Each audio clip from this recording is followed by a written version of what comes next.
नमस्कार दोस्तों, स्वागत है आप सभी का मेरे YouTube चैनल स्टडी टूल्स में। तो फ्रेंड्स, आज के इस क्लास में हम एक्सरसाइज 2 जो कि बहुपद है वो शुरू करने जा रहे हैं, कक्षा 10 का।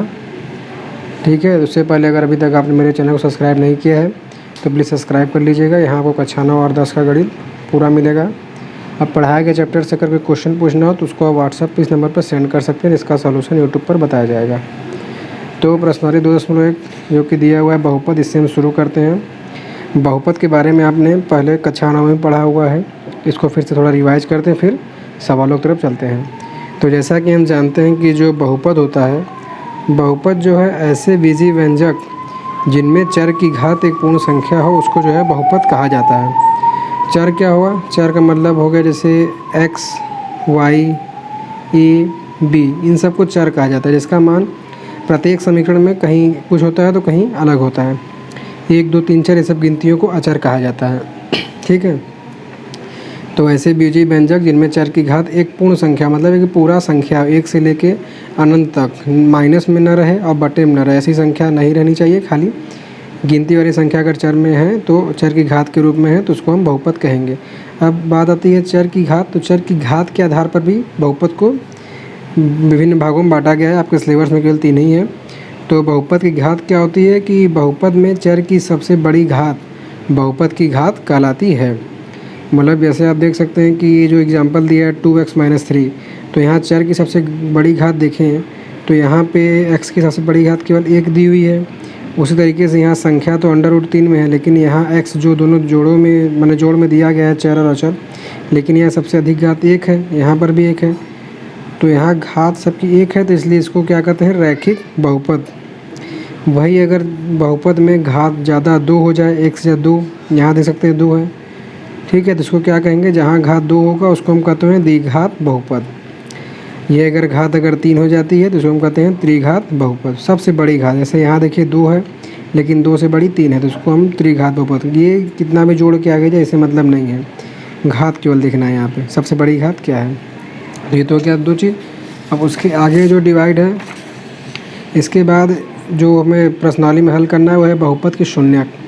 शून्यक का मतलब क्या हुआ? जैसे कोई बहुपद, जैसे मान लेते हैं कि px बराबर ax + b दिया हुआ है, तो यहाँ पे x का क्या मान रखें कि इसको हल करने पे 0 आ जाए, तो उसी संख्या को हम क्या कहते हैं? बहुपद के शून्यक कहते हैं। सिंपल भाषा में, किताबी भाषा में क्या है? यदि px एक बहुपद है और k एक वास्तविक संख्या है, तो अगर इस k के मान को इस x की जगह रखने पर पूरा इसका मान 0 हो जाता है, तो इस k को हम px का शून्यक कहेंगे। जैसा एग्जाम्पल आगे देख सकते हैं, यहाँ px बराबर दिया हुआ है x² - 3x - 4। तो एक बार यहाँ पर हम रखेंगे x बराबर 4 और एक बार रखेंगे x बराबर 1। तो जब हम x बराबर 4 रखेंगे तो यहाँ पर हो जाएगा p4, फिर ये x जहाँ जाए वहाँ 4 हो जाएगा, 4 का स्क्वायर -3, फिर x की जगह 4 हो जाएगा -4, तो 4 का स्क्वायर 16, 4 3 12 -4, 16 -12 -4 जोड़ के -16 हो जाएगा, तो 16 - 0 बराबर 0 हो जाएगा। तो मतलब p4 = 0 आ गया। तो 4 इस बहुपद का क्या हो जाएगा? शून्यक हो जाएगा। उसी तरीके से जब हम 1 रखेंगे यहाँ पे x की जगह जब हम 1 रखेंगे तो ये हो जाएगा p1। तो p1 बराबर यहाँ x का स्क्वायर मतलब 1 का स्क्वायर -3, x की जगह 1 हो जाएगा -4। 1 का स्क्वायर करेंगे तो 1 ही आएगा, 1 - 3 में 1 का गुणा करेंगे तो 3 होगा -4। तो यहाँ पर आप देख सकते हैं कि 1 अब -3 - 4 -7 हो जा रहा है, यहाँ पर आ रहा है -6। तो -6 इसको सॉल्व करने पे 0 नहीं आ रहा है, तो ये p1 जो है शून्यक नहीं होगा। ठीक है, आप समझ सकते हैं। जहाँ मान रखने पर अगर इसका मान 0 आ जा रहा है तो शून्यक होगा और नहीं आ रहा है तो शून्यक नहीं होगा। ये 2 चीज़, ये तो मान लीजिए मैंने एग्जाम्पल से आपको बता दिया, लेकिन आप इसको निकालेंगे कैसे? तो बहुपद और उसके शून्यक के मध्य एक संबंध होता है जो कि आगे इस प्रकार है।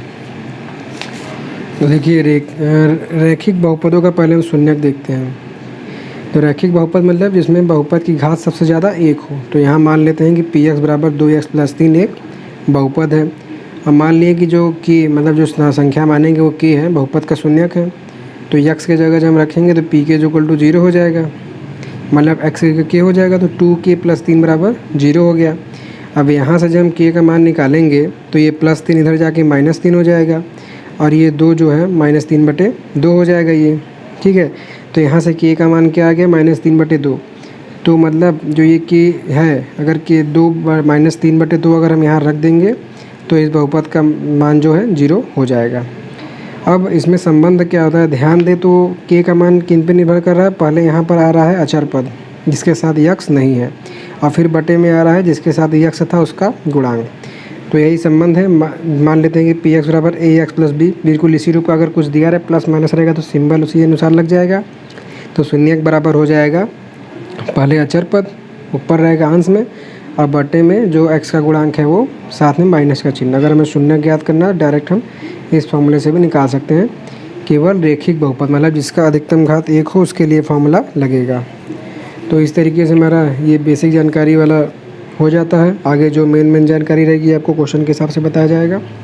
तो आज के लिए इतना काफ़ी है। So thanks for watching.